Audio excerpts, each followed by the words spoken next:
Undang-Undang Pemilu Nomor 7 Tahun 2023 melarang perangkat desa terlibat kampanye dan partisan dalam mendukung salah satu pasangan calon presiden dan wakil presiden di Pilpres 2024. Deklarasi dukungan Asosiasi Pemerintah Desa Seluruh Indonesia kepada pasangan Prabowo Subianto Gibran Rakabuming Raka berpotensi sanksi pidana.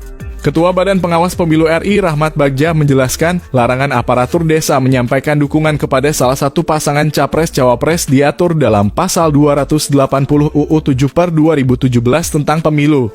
Ada potensi pelanggaran, karena pertama tidak boleh menggunakan aparat desa dan kepala desa sebagai tim kampanye, kata Bagja. Dia juga menegaskan UU Pemilu mengatur soal saksi yang bisa dikenakan kepada pelanggar yang menjalankan dan peserta pemilu yang membiarkan hal itu terjadi. Tim kampanye atau tim yang ditunjuk bisa terancam pidana. Jika terbukti melakukan itu, calonnya bisa diskualifikasi, termasuk capres, tandasnya. Pada pasal 280 ayat 2 huruf I dijelaskan perangkat desa dilarang dilibatkan sebagai pelaksana, peserta, dan tim kampanye. Kemudian pada pasal 282 dikatakan perangkat desa tidak boleh membuat keputusan yang menguntungkan salah satu paslon.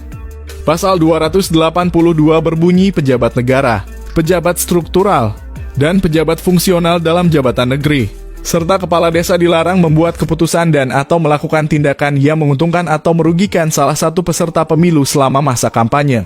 Jika perangkat desa tidak netral, maka terancam pidana maksimal 1 tahun penjara. Hal itu sebagaimana tertuang dalam pasal 490 yang berbunyi setiap kepala desa atau sebutan lain yang dengan sengaja membuat keputusan dan atau melakukan tindakan yang menguntungkan atau merugikan salah satu peserta pemilu dalam masa kampanye dipidana dengan pidana penjara paling lama 1 tahun dan denda paling banyak 12 juta rupiah. Adapun bagi pelaksana, peserta dan atau tim kampanye pemilu akan disangsi pidana maksimal 2 tahun jika secara sengaja melanggar ketentuan pelaksanaan pemilu. Hal itu sesuai dengan pasal 521 yang berbunyi setiap pelaksana, peserta, dan atau tim kampanye pemilu yang dengan sengaja melanggar larangan pelaksanaan kampanye pemilu sebagaimana dimaksud dalam pasal 280 ayat 1 huruf A, huruf B, huruf C, huruf D, huruf E, huruf F, huruf G, huruf H, huruf I, atau huruf J dipidana dengan pidana penjara paling lama 22 tahun dan denda paling banyak 24 juta rupiah. Ketentuan aturan itu berlaku pada masa kampanye. Adapun masa kampanye dimulai pada 28 November 2023 hingga 10 Februari 2024. Namun, peneliti Perludem Ihsan Maulana menilai jika indikasi pelanggaran kampanye, maka harus ditindak sejak dini.